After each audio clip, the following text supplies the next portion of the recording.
वक्त है कि हम खुदा के जिंदा कलाम को सुने। आप सबके ताले में खुदा के कानों को सामने दावत देंगे।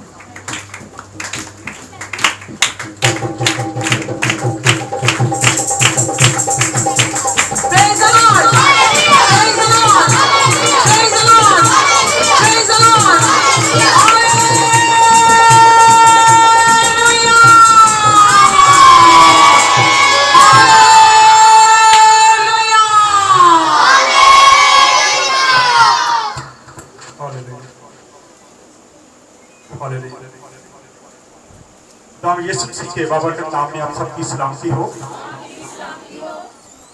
तशरीफ रखें।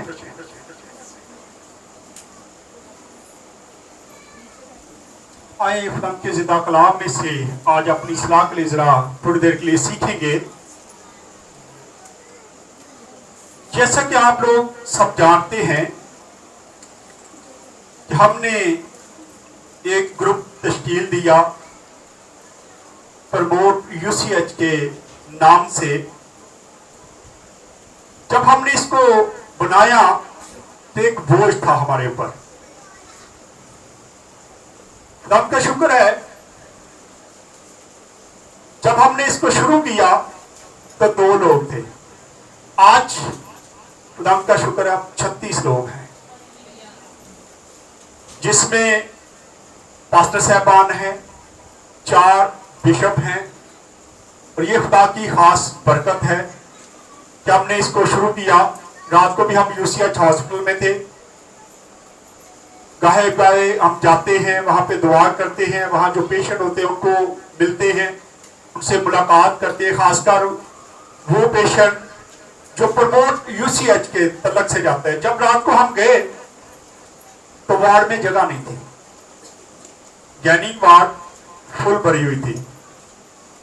और खुदा का शुक्र है कि खुदावन ने आप लोगों की दुआओं का जवाब देना शुरू किया। कल मैं एक जगह पे बैठा था तो आप पहले मुझे लोग किसी और वे से जानते थे कि मैं बदरुएं निकालता हूं। मैं इस बात से मशहूर था, कोई भी पूछता है बदरू कढ़ानी पादरी आसफ को चले जाओ। अब किसी का कोई बीमार होता है तो कोई बताए तो कहते पादरी आसफ को चले जाओ। कल जब हम बैठे थे वहां पे एक फौजी हुई, वहां पे मैं बैठा था तो वहां बातें शुरू हो गई कि जी पादरियां ने ग्रुप बनाया। मैं भी पास ही बैठा था। पादरियां को केड़ी लोड़ है इहो जिहा ग्रुप बनाउण? कलीसिया को आप ही जान अपने इलाज कराउण, पादरी वेले ने। तो मुझे इस बात से बड़ा दुख हुआ। और जो बात करना था वो खुद भी पास्टर था। आज हमें जरूरत है कि हम अपने लोगों के लिए दर्द रखें। आए जरा देखते नहमिया नबी को कि उसके दिल में कितना दर्द था, कैसे वो अपनी कौम के लिए परेशान था। आज हमारे जो अदारे हैं, हमारे जो लोग हैं, हमारे अंदर क्यों नहीं दर्द? क्या आज क्या हो गया है? आए निकाले मेरे साथ नहमिया पहला बाब, उसकी पहली ऐसे पढ़ेंगे। नहमिया की किताब पेज नंबर है 515, पेज नंबर 515। नहमिया पहला बाब उसकी पहली ऐसे पढ़ेंगे। और यहां पे हम देखेंगे जब ये हमने ग्रुप तश्कील दिया तो इस बात पर ये देखो मुझे लग रहा है फ्री तक बंद होगी।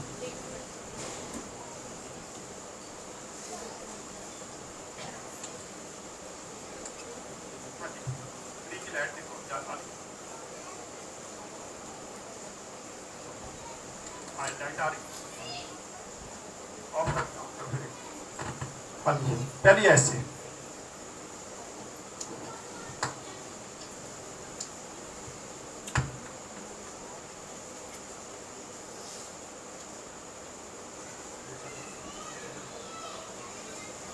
कोई नहीं चल रहा,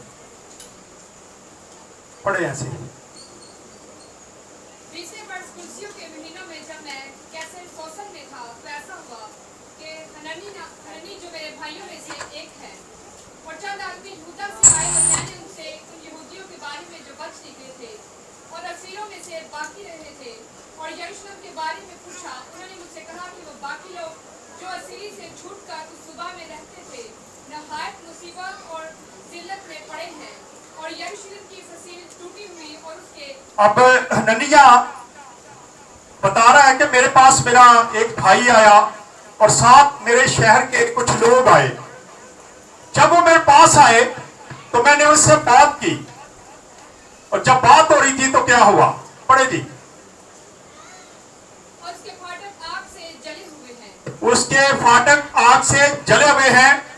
वो शहर तबाह हो चुका है। वहां के लोग जो है वो परिस्थाली में बस जिंदगी बसर कर रहे हैं। वो मुश्किलात में है, परेशानी में है और वहां की जो फसील है वो भी गिर चुकी है। और फिर जो उसके फाटक है वो क्या कर दिए गए हैं, जला दिए गए हैं। यरूशलेम का हाल बताया जा रहा है। तो हननिया क्या कहता है, पढ़े जरा जी। जब मैंने ये बातें सुनी तो बैठकर रोने लगा। जब मैंने ये बातें सुनी तो मैं क्या हो गया, रोने लगा। मैं परेशान हो गया कि मेरा घर जहां मेरे लोग रहते हैं वो घर जो खुदा का घर है यरूशलेम, वो क्या हो गया है, उसकी एक दीवार गिर गई है, उसके फाटक जला दिए गए हैं। वो जो लोग रहते हैं वहां पे वो परेशान हैं, वो परेशानी की हालत में है। और कहता मैंने क्या किया, मैं रोने लग गया। क्या आज जब हमारे लोग परेशान होते हैं, हमारे अदारे जो पत्थाली का हाल हो चुका है जिनका, क्या आज हमें नेहमिया की तरह दर्द नहीं होना चाहिए? क्या आज हमारे दिल में ये ख्याल नहीं आना चाहिए कि हम अपने दायरे के लिए खड़े हों, अपने लोगों के लिए खड़े हों, ताकि हम ये काम कर सके, उनके साथ खड़े हो सके। आज हमें भी जरूरत है कि हम भी नेहमिया की तरह अपने दिल को लेके चले। लिखा है कि मैं रोना शुरू हो गया जी, और कई दिनों तक मातम करता और रहा। कई दिनों तक मैं मातम करता रहा। प्रोमोट यूसीएच हॉस्पिटल का जो हमने काम शुरू किया है 6 साल पहले मैंने कोशिश की थी। 6 साल पहले जब कोरोना नहीं था, कोरोना से बहुत देर पहले मैंने एक कैंप करवाया और उसमें मैंने उनसे बात की कि अगर आप अपने रेटों में थोड़ा सा कुछ रद्दो बदल करें तो हम आपके पास पेशेंट भेजा करेंगे, हम इस इदारे के लिए खड़े होंगे। लेकिन उस वक्त वो माने नहीं। लेकिन ये खुदा की मर्जी होती है, खुदा कब काम करना चाहता है। लेकिन अब जब हमने बात शुरू की तो उन्होंने कहा ठीक है, हम आपके लिए करने के लिए तैयार है। यहां हम देखते हैं नेहमिया नबी कहता है कि मैंने कई हफ्तों तक क्या हुआ, खाना भी नहीं खाया, मैं भूखा बैठा रहा, मैं प्यासा बैठा रहा। मेरे दिल में मेरे शहर की, उस जगह की एक दर्द था और मैं अपने लोगों के लिए परेशान था। जी पढ़े आगे। और कई दिनों तक मातम करता रहा। हाँ जी। और रोजा रखा और आसमान के रोजा खुदा को- रखा और आसमान के खुदा को क्या कहा, अपना के साथ वो बात करता है। हमने कितनी देर से दुआ शुरू की थी, याद है ना आप लोगों को? बहुत देर पहले, उस वक्त प्रमोट यूसीएच हॉस्पिटल के लिए भी हमने काम शुरू किया था और हमने दुआएं शुरू कर दी। ये खुदावंद तुम्हारी दुआओं का जवाब दे। खुदा हमारा दारा जो पस्तहाली का शिकार है, जिसमें कोई लोग नहीं जाते, वो यहाँ पे डॉक्टरों को फीस नहीं मिलती, बड़े परेशानी की हालत में है। खुदा तो उस दारे को क्या कर, बहाल कर। और खुदावन ने हमारी दुआओं का जवाब दिया, आप लोगों की दुआओं का जवाब दिया। और खुदा का शुक्र है कि आज यूसीएच बहाल होना शुरू हो चुका है। यहाँ देखते हैं वो कहता है मैंने रोजा रखा और खुदा से फिर बात कर रहा है। खुदा से बात क्या करता है, पढ़े जरा कैसे बात कर रहा है खुदा से वो। और आसमान के खुदा की हजूर दुआ की और कहा, आए खुदावंद आसमान के खुदा, ऐ खुदावंद आसमान के खुदा, खुदा अजीम और मुहीब जो उनके साथ जो तुझसे मोहब्बत रखते हाँ जी, और तेरे हुक्मों को मानते हैं, अहदो फजल को कायम रखता है। मैं तेरी मिन्नत करता हूँ कि तू कान लगा और अपनी आंखें खुली रख, ताकि तू अपने बंदा की उस दुआ को सुने जो मैं अब रात दिन तेरे हुजूर तेरे बंदों तो अपनी निगाहें लगा और क्या कर, कान लगा। तू देख जो बंदा तेरा दुआ करता है, तू दुआ का जवाब दे। और आज खुदा ने दुआ का जवाब देना शुरू किया है या आपकी दुआओं से।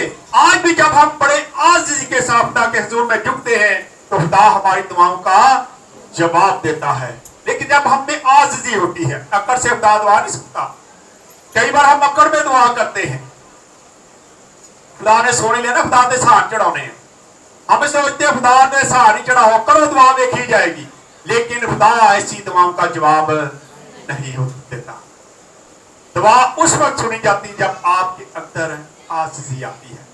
नहमिया आजिज़ी के साथ बैठा है, रोजा रख के दुआ कर रहा खुदा से और कहता है खुदावन तू मेरी दुआ का जवाब दे, और खुदा जवाब देता है। जी पढ़े आगे जरा। और बनी इस्राएल की खुदा को जो हमने तेरे बरखिलाफ की मान अब वो लेता हूं। अपनी बदियों को याद कर रहा है। खुदा दो बदियां जो हमने तेरे खिलाफ की हैं तो उनको क्या कर, माफ कर। आज हमें भी जरूरत है कि हम अपनी बदियों का इकरार करें, अपने गुनाहों का इकरार करें। ऐसे लोग भी हैं, ऐसे पास्टर साहबान भी हैं जो ये कहते हैं कि जब एक बार तौबा कर ली तो दोबारा बार बार तौबा करने की जरूरत नहीं है। बाइबल मुकद्दस बताती है कि हमें हर वक्त दुआ करके माफी मांगने की जरूरत। हम इंसान है, गाहे बगाहे जाने अनजाने में हम खता कर देते, गुनाह कर देते हैं। लेकिन आज हम ये कहें हमें जरूरत नहीं है, कभी हम झूठ बोलते हैं। हम देख रहे हैं कि नहमिया नबी दुआ कर रहा है। पढ़े आगे। और मैं और मेरे कबाइल खानदानों दोनों ने गुनाह किया है और हमने तेरे खिलाफ बड़ी बदी की है और उन हुक्मों और आइन और फरमानों को जो तूने अपने बंदा मूसा को दिए नहीं माना। अब कह रहा है कि जो तूने हुक्म दिए हैं, ये मैं निकालू अगर चल दिया तो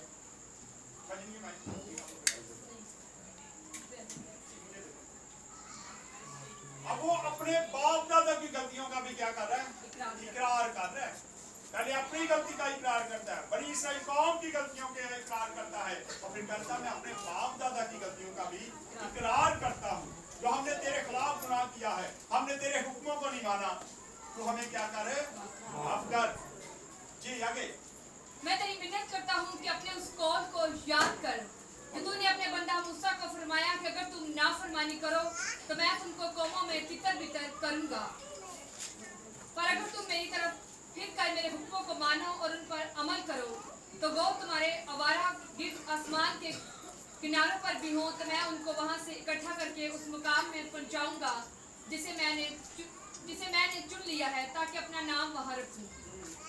वो तेरे बंदे और तेरे लोग हैं जिनको तूने अपनी बड़ी कुदरत और कभी हाथ से छुड़ाया है। आए खुदावंद मैं तेरी मिन्नत करता हूँ कि अपने बंदा की दुआ पर और अपने बंदों की दुआ पर जो तेरे नाम से डरना पसंद करते हैं कान लगाओ। और जो डरते हैं उनकी दुआ पर क्या करना, कान लगाओ। खुदा से इल्तिजा की जाती है। आज क्या हम खुदा से डरते हैं? अगर हम खुदा से डरते हैं तो खुदा यकीनन हमारी दुआओं का जवाब देगा। ये पढ़े जाके। और अपने बंदा को कामयाब कर और उस शख्स के सामने उस पर फजल कर। मैं तो बादशाह का साथी था। मैं तो बादशाह का साथी था। तू अपने बंदा के कोई काम कामयाब कर। खुदा कामयाबी देता है जब हम उसके आगे झुकते हैं। नेक नीति से जो काम शुरू किया जाता है खुदा उसमें हमारी मदद और रहनुमाई करता है। यहाँ हम देखते हैं कि नहमिया दुआ करता है, रोजा रखता है, गिरयाजारी करता है, खुदा से कहता है खुदावन मैं इकरार करता हूँ तमाम गलतियों की, खुदाओं की, अपने बाप दादा की गलतियों का भी इकरार करता हूँ। खुदावन तू हमें माफ करना। और फिर वो कहता है कि तू मेरी दुआ का जवाब देना। पढ़े आगे।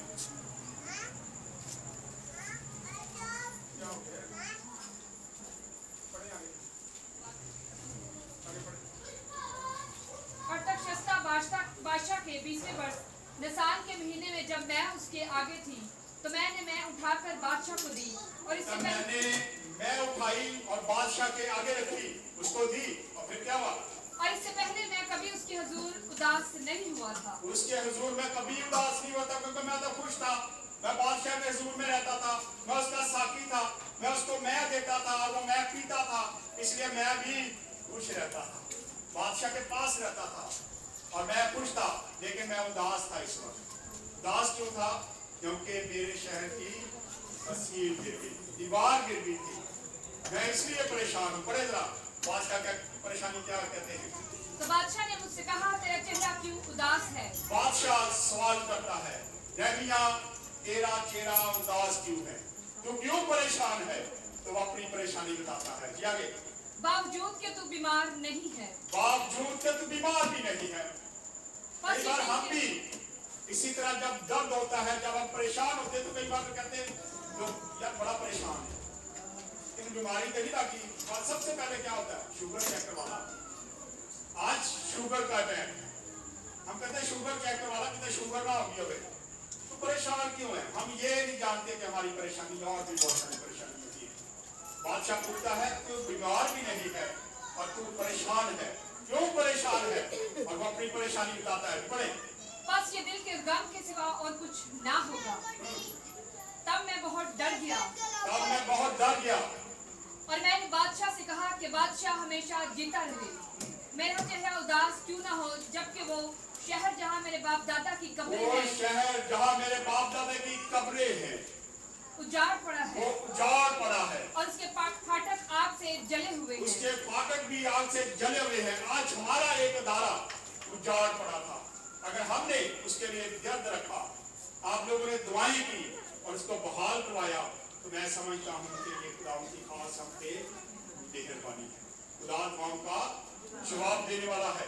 उसने कहा कि बादशाह मैं परेशान क्यों ना हूँ, जहाँ मेरे बाप दादा की कब्रें हैं, वो शहर तबाह हो गया है, उसके फाटक जला दिए गए हैं, उसकी दीवार गिर गई है, वो उजाड़ पड़ा है, इसलिए मैं परेशान हूँ।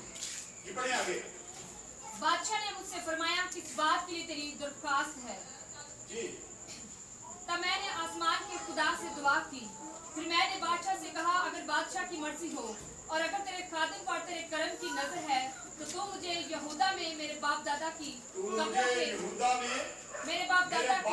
पास जहाँ पे उनकी कब्रें, मुझे वहाँ पे भेज दे। मैं वहाँ पे जाना चाहता हूँ, मैं उसकी तमीर करना चाहता हूँ, मैं चाहता हूँ उसके फाटक नहीं लगाए जाए, उसकी दीवार को सही किया जाए, क्योंकि वहाँ मेरे लोग रहते हैं, मेरे बाप दादा की कब्रें हैं। मैं चाहता हूँ कि उसको मैं जाके बहाल कर सकूँ। जी पढ़े। मैं मेरे बाप दादा की कब्रों के शहर को भेज दे ताकि मैं उसे तामीर करूं। जब बादशाह ने मलका भी उसके पास बैठी थी, मुझसे कहा, तेरा सफर कितनी मुद्दत का होगा और तू कब लौटेगा? जब बादशाह की मर्जी हुई कि मुझे भेजे और मैंने वक्त मुकर्रर करके उसे बताया, और मैंने बादशाह से ये भी कहा कि अगर बादशाह की मर्जी हो तो दरिया पार के हाकिमों के लिए मुझे परवाने अनायत हो। मुझे क्या कर परवाने भी लिखे, ताकि मैं जब सफर करूं तो कोई रास्ते में मुझे रोके ना, तो मुझे परवाने लिख के दे दे। वही परवाना हमने यूसीएच से लिखवाया कि जब हमारे लोग यहाँ पे ट्रीटमेंट करवाने आए तो उनको कोई भी परेशानी ना हो। हमने वही परवाना लिखवाया, उनके साथ एक एग्रीमेंट किया। यहाँ पे हम देखते हैं कि नहमिया नबी कहता है कि बादशाह मुझे एक परवाना लिख दे उन लोगों के लिए, जब मैं वहां से गुजरूंगा तो रास्ते में बहुत सारे मुल्क आएंगे, शहर आएंगे और वो मुझे रोकेंगे, इसलिए तो मुझे परवाने लिख दे और मैं परवाने लेके वहां से गुजरता हुआ जाऊंगा। जी आगे बढ़े। मुझे परवाने अनायत हो कि वो मुझे यहूदा तक पहुंचने के लिए गुजर जाने दे, और आसफ के लिए जो शाही जंगल का निगहबान है, एक शाही खत मिले। के लिए यहाँ खास तेरा नाम लिया था। खुदा का शुक्र है कि मैंने ही इस काम को क्या किया है, शुरू किया है। खुदा का शुक्र है कि हम इसमें कामयाब हो है। आसफ के लिए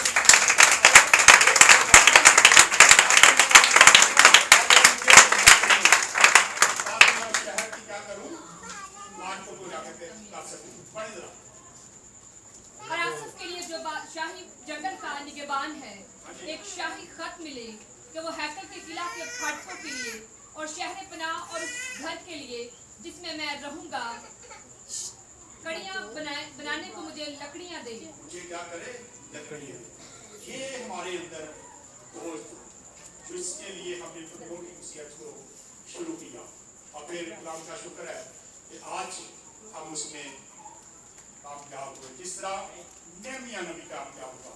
आज हमारे दिलों में भी ऐसा दर्द होना चाहिए कि कि हम भी अपनी कौम के लिए, अपने अदारों के लिए परेशानी लें।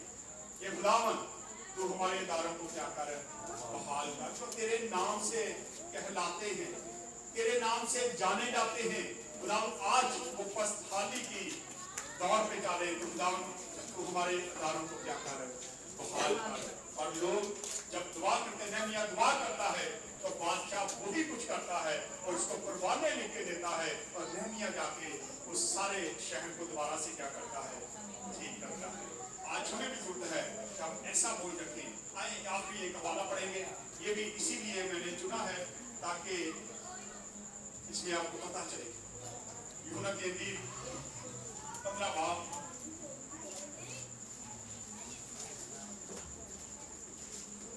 पहले ऐसे पढ़ेंगे। यहाँ खुदावंद यीशु मसीह को देखते हैं कि वो भी एक बीमार को अच्छा करते हैं। क्या उसकी रिश्तेदारी थी? क्या वो उसका दोस्त था?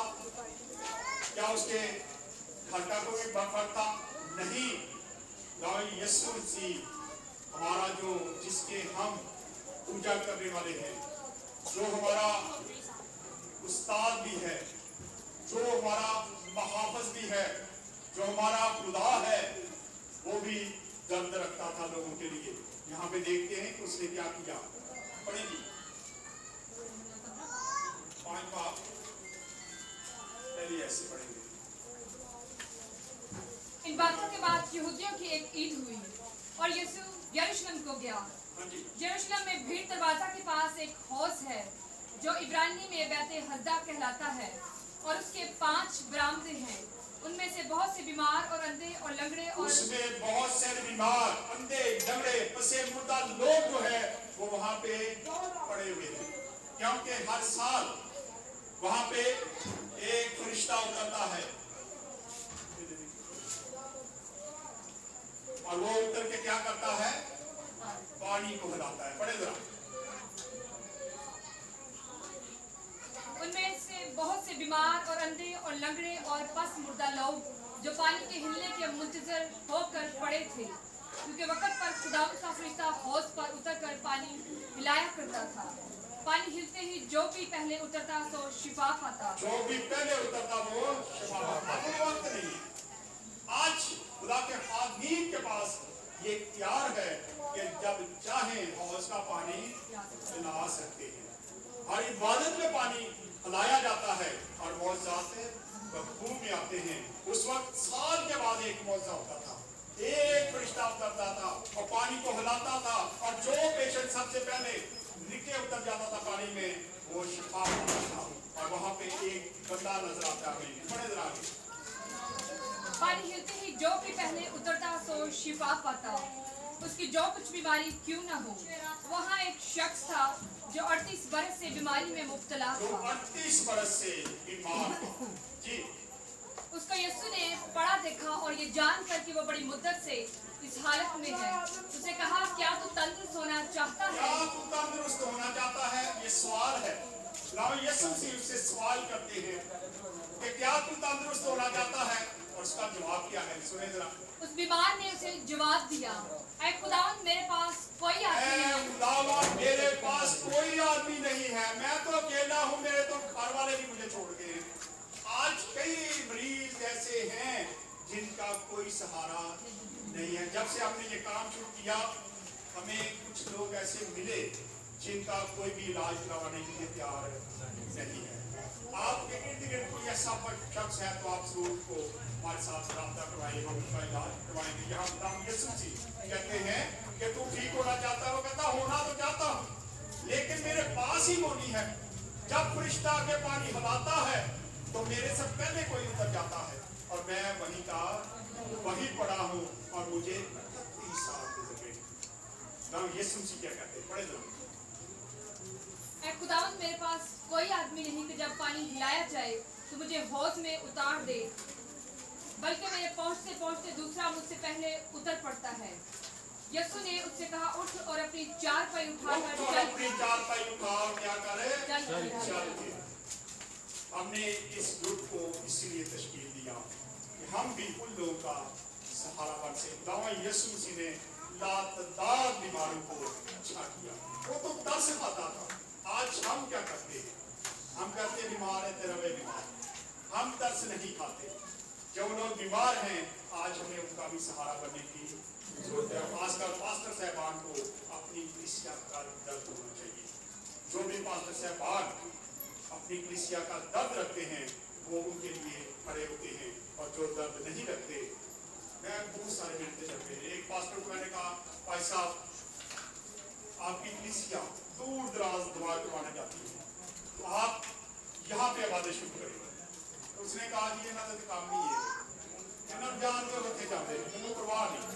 हमें परवाह होनी चाहिए पास्टर साहबान को, क्योंकि जो लोग आपको दिए गए हैं खुदा ने इनका हिसाब मांगना आपसे। खुदा ने पूछना है कि मैंने जो लोग दिए हैं उन्हें उनकी कितनी फिक्र की है, उन्हें उनके लिए क्या किया, कितनी रूहें बचा के आया है। खुदा ने इस चीज का जवाब मांगना है। आज जरूरत है कि हम ऐसे लोगों का सहारा बने। नेहमिया को देखते हैं वो कैसे दर्द रखता है अपनी कौम के लिए, अपने उस शहर के लिए, और बादशाह से इंतजार करता है कि तुम मुझे परवाना लिख दे ताकि मैं जाकर उस शहर को तब्दील कर सकूं, और अपनी गलतियों खुदाओं की इकरार करता है। आज हमें भी जरूरत है कि हम अपनी गलतियों खुदाओं का इकरार करें। आइए खुदा इस्लाम के उस